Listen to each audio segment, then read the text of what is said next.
So hi friends, I am back again with lecture 2. કેમ કે આપણે જે લેક્ચર 1માં કર્યું છે એ જ વસ્તુ એને જ રિલેટેડ જે થિયરીનો સારાંશ છે ઉપરાંત એના આધારિત દાખલા છે જે આપણે આજે જ કરી લેવા જોઈએ તો જ એ તમારો પાયો પાક્કો બને.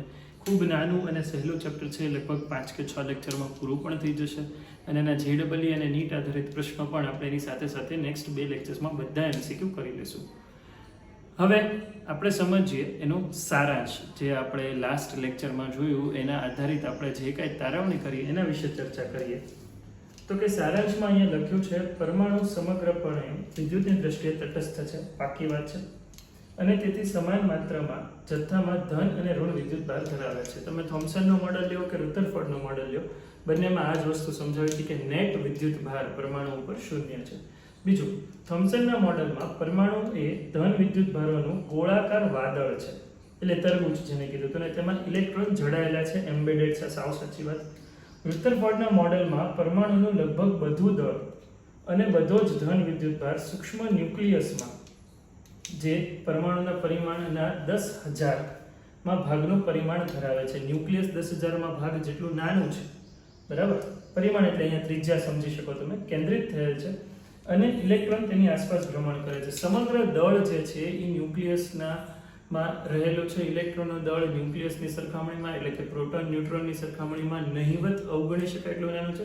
આ વસ્તુનો આપણને ખ્યાલ છે. આ રુથરફોર્ડના નમૂના ઉપરથી આપણે સમજ્યા હતા. ઓકે, ફોર્થ પોઈન્ટ જોઈએ. રુથરફોર્ડ જે છે ન્યુક્લિયર મોડલને પરમાણુનું બંધારણ સમજાવવામાં બે મુશ્કેલીઓ પડે છે. પહેલું, એ એવું પૂર્વાનુમાન કરે છે કે પરમાણુ અસ્થાયી છે કારણ કે ન્યુક્લિયસની ફરતે ભ્રમણ કરતા પ્રવેગિત ન્યુક્લિયસ સર્પિલ ગતિ, પેલું જે સ્પાઇરલ આમ કરીને અંદર આવી જતું હતું ને, એને સર્પિલ ગતિ કહેવાય, ન્યુક્લિયસમાં પડી જવા જોઈએ. બીજું, આ બાબત દ્રવ્યના સ્થાયીપણાનો વિરોધ કરે છે. વિવિધ તત્વોના પરમાણુઓના લાક્ષણિક રેખીય વર્ણપટો તે સમજાવી શકતું નથી. એટલે કે લાયમન, બામર, પાશ્ચન, બ્રેકેટ ફંડ વગેરે વર્ણપટ શ્રેણીઓ જે આપણે આવતા લેક્ચરમાં ચર્ચા કરવાની છે એ રુથરફોર્ડના નમૂનાથી સમજાવી શકાતી નથી. તો આ સારાંશના મુદ્દાઓ હતા, ટેક્સ્ટ બુકમાં જ આપેલા છે. નોટ ડાઉન કરી લેજો અથવા સ્ક્રીનશોટ લઈ લો અને પછી તમે એ લખી નાખજો, બરાબર છે. ઓકે, ગહન વિચારણાના મુદ્દાઓ એમ કરીને ઘણા ટોપિક્સ તમને ટેક્સ્ટ બુકમાં એન્ડમાં આપેલા છે. એમાંનો પહેલો જે આપણા લેક્ચરને લાગુ પડે છે, થોમ્સન અને રુથરફોર્ડ બંનેના મોડલ એક અસ્થાયી તંત્ર છે. કેમ? તો કે થોમ્સનના મોડલમાં આવું વિદ્યુત ભારનું સ્થિર વિતરણ, આ પ્રકારનું ધનની અંદર ઋણ ખોસેલો હોય, શક્ય નથી. અને રુથરફોર્ડ માટે તો હમણાં જ ચર્ચા કરી કે ઇલેક્ટ્રોન ભ્રમણ કરી સ્પાઇરલ બનાવી, સર્પિલાકાર બનાવી અને ન્યુક્લિયસની અંદર વયા જાય, આ પણ શક્ય. થોમ્સનનું મોડલ સ્થિત વિદ્યુતની દ્રષ્ટિએ અસ્થાયી છે, જ્યારે રુથરફોર્ડનું મોડલ કક્ષામાં ભ્રમણ કરતા ઇલેક્ટ્રોન દ્વારા વિદ્યુત ચુંબકીય વિકિરણના ઉત્સર્જનના કારણે અસ્થાયી છે, બરાબર. જો આ થિયરી તમે વાંચી હોય તો એની સાથે આ આલેખ પણ આપેલો હતો. આલેખનો તમે વક્ર જોવો અહીંયા, 10⁷ થી શરૂ કરી અને નીચે જે છે એ ઢાળ બને છે. જે x અક્ષ ઉપર આપ્યા છે એ પ્રકીર્ણન કોણ થીટાની કિંમતો છે ડિગ્રીમાં, અને y અક્ષ ઉપર જે સાથે તમને દેખાય છે એ શું છે તો કે જે કેટલા પ્રકીર્ણન પામતા આલ્ફા કણોની સંખ્યા છે. તો કે મોટાભાગના આલ્ફા કણો આરપાર નીકળી ગયા એટલે 10⁷. જો ઈ ટપકું 0 થી 20 ડિગ્રીની વચ્ચે છે. જેમ જેમ વધતા જાય છે ખૂણા, એમ એમાં સંખ્યા ઓછી થતી જાય છે. અને 160 થી 180 ડિગ્રી વચ્ચે જો એ 10⁻2 ની નીચે છે, બરાબર. એટલે આ જે આલેખ તમે સમજો છો તો 100 કરતા પણ ઓછા જે છે એ 160 થી 180 ના વચ્ચે, માત્ર એક આલ્ફા કણ 8000 વાળું એક 90 કરતા વધારે ડિગ્રીએ પાછો હતો, તો માત્ર એક આલ્ફા કણ પાછો આવે છે, હેડન સંઘાત અનુભવે છે, બરાબર. એના વિશે આપણે ચર્ચા કરી. ઓકે, ઉદાહરણ દાખલા નંબર 12.1. પ્રશ્ન તમારી સામે છે, હું વાંચું છું. શું છે પ્રશ્નમાં? તો કે જેમ સૂર્યની આસપાસ કક્ષામાં જેમ પૃથ્વી સૂર્યની આસપાસ કક્ષામાં ભ્રમણ કરે છે, તેમ પરમાણુ અંગેના રુથરફોર્ડના ન્યુક્લિયર મોડેલમાં ન્યુક્લિયસ એટલે કે ત્રિજ્યા જેની લગભગ 10⁻15 મીટર છે, સૂર્યના જેવો છે અને જેની આસપાસ ઇલેક્ટ્રોન કક્ષામાં 10⁻10 મીટરની ત્રિજ્યામાં ભ્રમણ કરે છે. જો સૂર્યમંડળના પરમાણુના જેવા હોય તો પૃથ્વી સૂર્યથી અત્યારે તે કરતાં વધારે નજીક કે દૂર હોત, પૃથ્વીની કક્ષાની ત્રિજ્યા 1.5 ગુણ્યા 1011 મીટર છે, સૂર્યની કક્ષાની ત્રિજ્યા 7 ગુણ્યા 10 મીટર લેવાય છે. પ્રશ્ન સમજો. આવી રીતે છે. અહીંયા આપણે લખીએ સૂર્ય અને એની ફરતે કોણ ભ્રમણ કરે છે? તો કે પૃથ્વી. બરાબર, એટલું ક્લિયર છે. હવે સૂર્યની ત્રિજ્યા RS, સૂર્યની પોતાની ત્રિજ્યા, તો કે ભાઈ સૂર્ય જે છે એ 7 ગુણ્યા 10 મીટર લેવાય છે. 7 ગુણ્યા 10 મીટર. ઓકે, અને આ જે અંતર છે સૂર્યના કેન્દ્રથી પૃથ્વીનું અંતર, તો કે આ કેટલું લેવાય છે? આ લેવાય છે 1.5 ગુણ્યા 1011 મીટર. 1.5 ગુણ્યા 1011 મીટર. હવે આપણે આ બંનેના પરિમાણની સરખામણી કરીએ. ધ્યાનથી સમજજો. સૂર્યની પોતાની ત્રિજ્યા RS અને આના પરિમાણની સરખામણી કરીએ. આ પૃથ્વી છે, તો આપણે લખીએ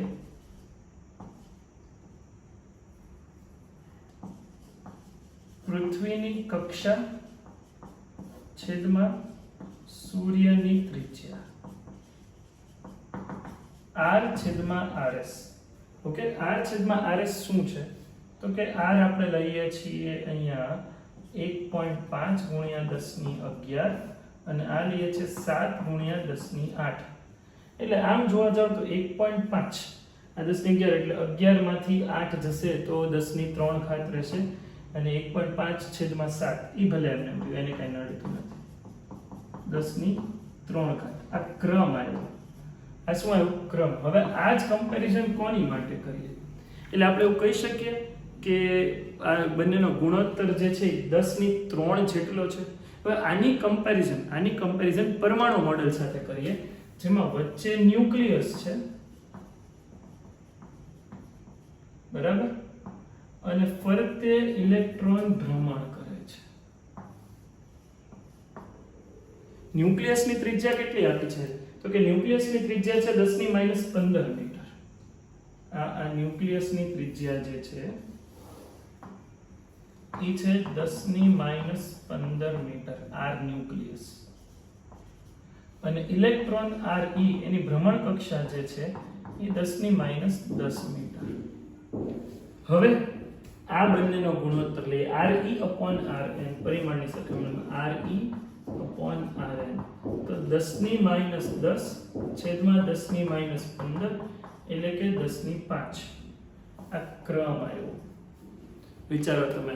હવે તમે એવું માનો કે ધારો કે જો ન્યુક્લિયસ, સાંભળજો આ વસ્તુ, ન્યુક્લિયસ સૂર્ય જેટલા કદનું હોત અને ઇલેક્ટ્રોન પૃથ્વી જેટલા કદનું હોત, તો અહીંયા ગુણોત્તર 10 છે, જ્યારે અહીંયા ગુણોત્તર 10 છે. તો અત્યારે પૃથ્વી જે છે એ સૂર્યથી જેટલા અંતરે છે એની કરતાં 100 ગણો દૂર ઇલેક્ટ્રોન ન્યુક્લિયસ કરતા હોય. એટલે તમે બંનેને એક સ્કેલ ઉપર ડ્રો કરવા જાઓ તો પરમાણુ મોડેલ સૂર્યના મોડેલ કરતાં એના પરિમાણ વધારે આવે. કેટલા? 100 ગણા. 10 આ 10 છે, 10 છે, બંનેનો ગુણોત્તર લ્યો તો 10 સમજાણું? ઓકે, લખી નાખજો ભાઈ. ઓકે, ઉદાહરણનો દાખલા નંબર 12.2. ગાઈગર માસડેનના પ્રયોગમાં 7.7 મેગા ઇલેક્ટ્રોન વોલ્ટ આલ્ફા કણ ક્ષણિક સ્થિર બનીને તેની દિશા ઉલટાવે છે. તે અગાઉ ન્યુક્લિયસથી તેનું નજીકતમ અંતર કેટલું હશે? જુઓ, તમે આગળના ચેપ્ટરમાં, ચેપ્ટર નંબર 1માં એક સૂત્ર ભણ્યા વિદ્યુતીય બળ માટે K(Q1Q2/R²). પ્રકરણ 2 માં સ્થિતિ ઊર્જા માટે તમે સૂત્ર ભણશો K(Q1Q2/R). સૂત્ર લખું છું અહીંયા. સ્થિતિ ઊર્જા માટે U બરાબર K(Q1Q2/R). પ્રોસેસ સમજો, આ ઊર્જા છે. હવે અહીંયા પ્રોસેસ સમજો. અહીંયા તમારો આ ગોલ્ડ ન્યુક્લિયસ છે, બરાબર, ગોલ્ડ ન્યુક્લિયસ, બરાબર, જેનામાં Q2 કેટલું છે? 79e એનો વિદ્યુતભાર. ત્યાંથી આલ્ફા કણ આમ આવીને પરત ફરે છે, એટલે આલ્ફા કણ આટલો નજીકમાં નજીક ગયો હશે R, બરાબર. તો અહીંયા આપણે Q1 કહીએ જે 2e છે. ઉર્જાનું સૂત્ર મેં શું કીધું કે Q1 Q2 upon R. હવે આલ્ફા કણ 7.7 મેગા ઇલેક્ટ્રોન વોલ્ટની ગતિ ઉર્જા સાથે આવે છે. અહીંયા સુધી આવી અને સ્થિર થઈ જશે. કેમ? તો કે ભાઈ અહીંયા એને અપાકર્ષી બળ લાગશે અને પછી પાછો આવશે એટલે એની ગતિ ઉર્જા સંપૂર્ણ રૂપાંતર પામી સ્થિતિ ઉર્જામાં. તો અહીંયા આપણે લખીએ 7.7 મેગા ઇલેક્ટ્રોન વોલ્ટનો આલ્ફા કણ ક્ષણિક સ્થિર બને જ્યારે અહીંયા એની ઉર્જા કેટલી હતી ત્યારે k બરાબર u બરાબર small k Q1 Q2 upon R થઈ જશે. આ 7.7 મેગા એટલે 10⁶. 1 eV બરાબર 1.6 ગુણ્યા 10⁻⁻19 જૂલ. એટલે આ ઉર્જા 1.6 ગુણ્યા 10⁻⁻19 બરાબર 7.7 મેગા એટલે 10⁶ eV ને જૂલમાં કન્વર્ટ કરી. k ની કિંમત છે 9 ગુણ્યા 10⁹. Q1 2e 2 ગુણ્યા 1.6 ગુણ્યા 10⁻⁻19 રબ કરી દો. હવે તમને ખ્યાલ જ છે બરાબર. અને 79 1.6 10⁻⁻19 અપોન r. r સ્ક્વેર નથી, બળ હોત તો r સ્ક્વેર હોત. આ ઉર્જા છે એટલે r છે. તો અહીંયા આ બંને એક એક ઉડાડી દઈએ અને r ને સૂત્રનો કરતા બનાવી દઈએ. જવાબ આવશે 9 ગુણ્યા 10⁹ 2 79 1.6 ગુણ્યા 10⁻⁻19 છેદમાં 7.7 ગુણ્યા 10⁶. ઓકે, સાદુરૂપ આપી અને તમે જવાબ લાવી દેજો. જવાબ જે આવે એ તમારો. ઓકે, ક્લિયર છે એટલું? Write it down please. કેટલામો દાખલો છે? ઉદાહરણ 12.2. ઓકે, હવેનો જે ટોપિક ભણવાનો છે આપણે એ છે ઇલેક્ટ્રોનની કક્ષાઓ. આ ટોપિક આમ તો તમારી ટેક્સ્ટ બુકનો 12.2.2 છે, ઇલેક્ટ્રોનની કક્ષાઓ. સ્પેસિફિકલી આ ટોપિક જે છે એ મારે તમને સમજાવવો છે હાઇડ્રોજન પરમાણુ માટે. રુથરફોર્ડના પરમાણુ મોડેલ પરથી એક વસ્તુ એટલી ક્લિયર થઈ કે ન્યુક્લિયસ જે છે કેન્દ્રમાં છે, સમગ્ર ધન વિદ્યુતભાર કેન્દ્રમાં આવેલો છે અને ઇલેક્ટ્રોન એટલે કે ઋણ વિદ્યુતભાર છે એની ફરતે ભ્રમણ કરે છે. બરાબર. તો અહીંયા આપણે લખીએ કે ભાઈ આ જે છે આટલો પાર્ટ જે છે આટલો પાર્ટ જે છે અહીંયા આપણે લખીએ આટલો પાર્ટ ન્યુક્લિયસ અને એની ફરતે કક્ષામાં કોણ ભ્રમણ કરે છે? ઇલેક્ટ્રોન. આ r ત્રિજ્યાની કક્ષા છે. બરાબર. હું સ્પેસિફિકલી કોની માટે લઉં છું ઇલેક્ટ્રોનની કક્ષાઓ અત્યારે? હાઇડ્રોજન પરમાણુ માટે. હાઇડ્રોજન પરમાણુ વિશે હવે બધાને ખ્યાલ જ છે કે એમાં અંદર એક પ્રોટોન જેનો વિદ્યુતભાર Q1 કહીએ તો એ પ્લસ e અને કક્ષામાં એક ઇલેક્ટ્રોન જેનો વિદ્યુતભાર Q2 કહો તો e માઇનસ e છે. બરાબર. રુથરફોર્ડે એવું કીધું કે યાર જો તમે આ બંને વચ્ચેનો કુલંબીય આકર્ષી બળ વિચારો કે Q1 Q2 upon r² અને આ ભ્રમણ કરતું રહેતું હોય તો જે રીતે સૂર્યની ફરતે પૃથ્વી ભ્રમણ કરે છે એ જ રીતે ન્યુક્લિયસની ફરતે ઇલેક્ટ્રોન ભ્રમણ કરે છે અને અહીંયા કેન્દ્રગામી બળ લાગતું હશે. કયા બે બળની વાત છે ધ્યાનથી સમજજો. તો કે અહીંયા આપણે બે બળ સરખાવીએ છીએ. કયા? ન્યુક્લિયસ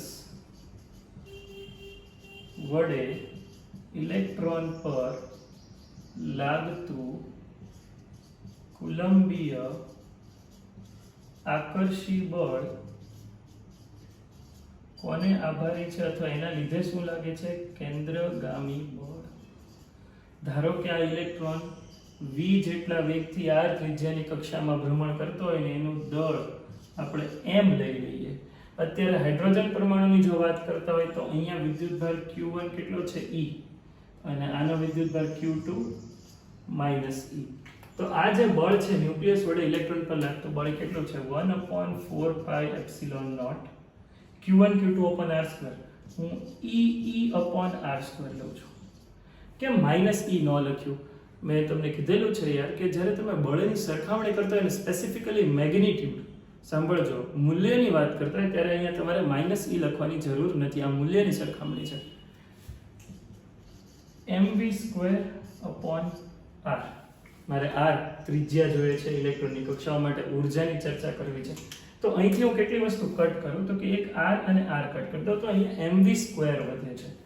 તો mv² ને સૂત્રનો કરતા બનાવું એ ખાલી આ બાજુ લખું છું તો આ થશે 1/4πε0 e²/r 1/4πε0 e²/r આ mv² નું સૂત્ર આવ્યું છે. હવે કોઈ પણ માટે આપણે લખીએ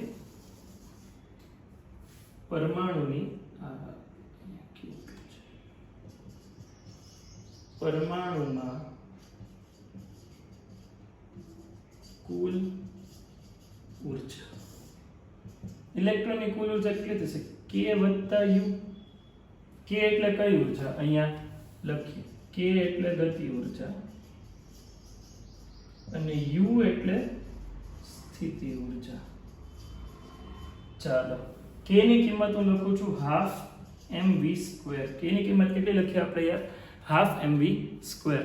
mv² નો તો જવાબ છે જ તે ½ mv² જો અહીંયા લગાડી દઉં અને ½ mv² મારે ગોતવું હોય તો 1/8πε0 e²/r થઈ જશે ને. બે બાજુ 1/2 થી ગુણી નાખ્યો. શું કરું બંને બાજુ 1/2 વડે ગુણતા એટલે આ કિંમત તો મળી જ ગઈ છે. u સ્થિતિ ઉર્જા આ વસ્તુ તમારી માટે નવી છે. આમ તમે કીધું એમ કે તમે બીજા ચેપ્ટરમાં તરત ભણશો જ તે તો સ્થિતિ ઉર્જાનું સૂત્ર થાય k q1 q2/r. q1 કેટલું છે q1 k ની જગ્યાએ લખું 1/4πε0 q1 લખું e આ લખું -e અને r. તમે કહેશો યાર સાહેબ આમ થોડી એટલે ઘડીકમાં પ્લસ e લખો ઘડીકમાં માઇનસ e લખો છો. ભાઈ સ્થિતિ ઉર્જા અદિશ ભૌતિક રાશિ છે અને એમાં જ્યારે તમે વિદ્યુત ભારની કિંમત મૂકતા હો વિદ્યુત સ્થિતિમાનમાં કિંમત મૂકતા હો ત્યારે પ્લસ માઇનસ સાઇન જાળવી રાખવી. બળની સરખામણી મૂલ્યની સરખામણી કરતા હોય ત્યારે તમારે પ્લસ માઇનસ લખવાની જરૂર નથી. બરાબર છે. અહીંયા માની લો કે હું માઇનસ કરું સાંભળો અને પછી માનાંકમાં લખી નાખો તો અલ્ટિમેટલી તે પ્લસ જ થઈ જવાનું છે એટલે નથી લખતા. બાકી q2 - e છે તો એ લખવું પડે. આ વસ્તુ ભૂલતા નહીં. બરાબર. આ હું કાઢી નાખું છું. ચાલો હવે લખીએ અહીંયા 1/4πε0 માટે માઈનસ છે તો -1/4πε0 e²/r કિંમત અહીંયા લખી દઉં. u સ્થિતિ ઉર્જા એ ડાયરેક્ટ યાર સામેથી અહીંયા કિંમત મૂકું છું. એક સ્ટેપ કપ 1/2 mv² જ હતું કાઇનેટિક એનર્જી ગતિ ઉર્જા એની કિંમત અહીંથી મૂકું છું અને u ની કિંમત અહીંયા મૂકું છું. શું છે 1/8πε0 e²/r ઓછા થઈ જશે આમ કરવું પડે ને વત્તા માઈનસ 1/4πε0 e²/r. કુલ ઉર્જા અથવા તમે એને યાંત્રિક ઉર્જા પણ કહી શકો છો. તો આ કુલ ઉર્જા જે આવે છે ઇલેક્ટ્રોન માટે કેટલી આવે છે 1/8 1/4πε0 અહીંયા -8πε0 રહેશે e²/r. આટલી ઉર્જા જે છે એ કુલ ઉર્જાનો જવાબ આવે છે.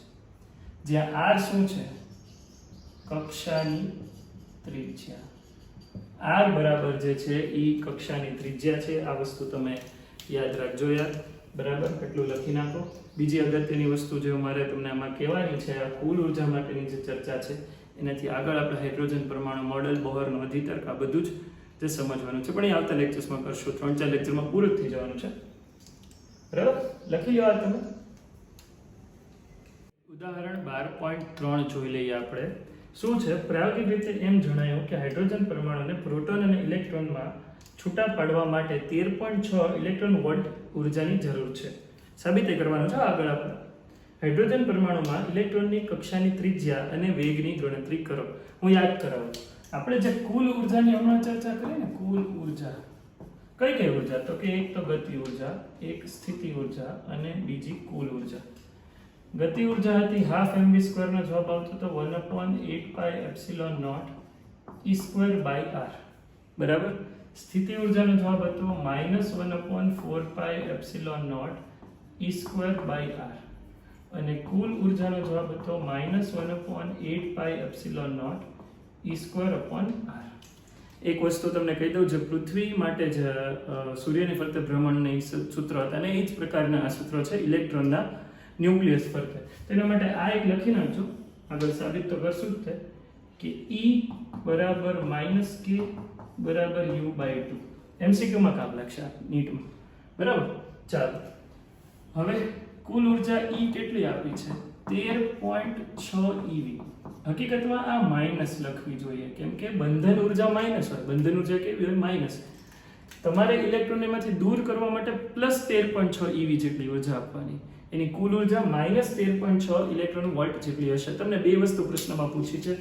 પ્રશ્નમાં પૂછી છે ઇલેક્ટ્રોનની ત્રિજ્યા r કેટલી છે અને એની ઝડપ કક્ષામાં એની ઝડપ કેટલી છે. આ બંને વસ્તુ પૂછી છે. હવે તો કે હું E સાથે આને સરખાવી દઉં. E બરાબર છે -1/8 pi epsilon naught E square by r.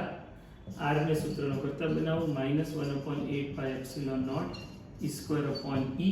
કુલ ઉર્જા હું ઋણ લખીશ, ભૂલ ન કરતા. -8 pi epsilon હવે આપણને ખબર છે 8.85 10⁻12 બરાબર. E 1.6 ગુણ્યા 10⁻19 નો વર્ગ અને આ ઉર્જા -13.6 eV છે. eV ઇલેક્ટ્રોન વોલ્ટને જૂલમાં કન્વર્ટ કરવું પડે તો તે -13.6 ગુણ્યા 1.6 ગુણ્યા 10⁻19 જૂલ એટલે ગુણ્યા 1.6 ગુણ્યા 10⁻19 જૂલ. તો આને તમે સોલ્વ કરશો ને યાર એટલે આનો જવાબ 0.529 અથવા 0.53 એંગસ્ટ્રોમ આવડશે. મને તો યાદ હોય ને જવાબ, અને આગળથી તમને યાદ રહી જશે કેમ કે સાબિત જ કરવાનું આવશે. બરાબર. તો r મળી ગયું. ઓકે. હવે બોસ ગણતરી બાકી છે v માટે. વાંચો. હાફ mv² k બરાબર લખીએ ½ mv² બરાબર k. કુલ ઉર્જાનું સૂત્ર જો -8 pi epsilon naught E square upon r અને આ છે 1/8 pi epsilon naught E square upon r. એટલે બેયમાં પ્લસ માઇનસ નો ફેર આવ્યો તો આ કિંમત ગતિ ઉર્જા ક્યારેય ઋણ ન હોય એટલે આ કિંમત કુલ ઉર્જા જેટલી જ થઈ પણ ધન. તો 13.6 eV. કેમ માઇનસ લીધી ખબર પડીને ડાઉટ ન રહેવો જોઈએ. કુલ ઉર્જા ઋણ હશે, ગતિ ઉર્જા ધન હશે, બંનેની કિંમત સરખી જ છે. E બરાબર -k છે, જોઈ લેજો. ઓકે. હવે આમાંથી v ને સૂત્રનો કરતા બનાવે છે v² બરાબર 2k/m. ઓકે. 2 ગુણ્યા 13.6 eV છે 1.6 ગુણ્યા 10⁻19 અને છેદમાં 9.1 ગુણ્યા 10⁻31 kg. બરાબર. આ જે છે એ v² નો જવાબ થયો અને અહીંયા v ને ફાઇનલી આ જે જવાબ આવે ને આટલું એનું સ્ક્વેર રૂટ લઈ લેજો. એનું શું લઈ લેશો? સ્ક્વેર રૂટ, વર્ગમૂળ. એટલે અહીંયા તમારો જે છે એ જવાબ આવે 2.2 ગુણ્યા 10⁶ કેવું કંઈક આવે છે. 2.1 ગુણ્યા 10⁶ મીટર પ્રતિ સેકન્ડ. મને યાદ નથી. બરાબર. આ રહ્યું ટેક્સ્ટ બુકનું કેલ્ક્યુલેશન તમારી સામે છે, જોઈ લો. બરાબર. એને આવી રીતે કર્યું છે, મેં આમ કર્યું. બરાબર. તો આ જે છે એ આના આધારિત ન્યુમેરિકલ્સ હતા જે આપણે જોવા પડે એમ હતા એટલે મેં આજે જ આ લેક્ચર તમને આપી દીધો. સ્વાધ્યાયનો પહેલો દાખલો ખાલી જગ્યા પૂરોનો છે એ તમને હું એક હોમવર્કમાં આપું છું. સ્વાધ્યાયનો દાખલા નંબર 1 અત્યારે તમારી સ્ક્રીન ઉપર છે, એ ટ્રાય કરો તમે જાતે. બરાબર. ઓકે. અને એટલું લખી નાખજો. બાય.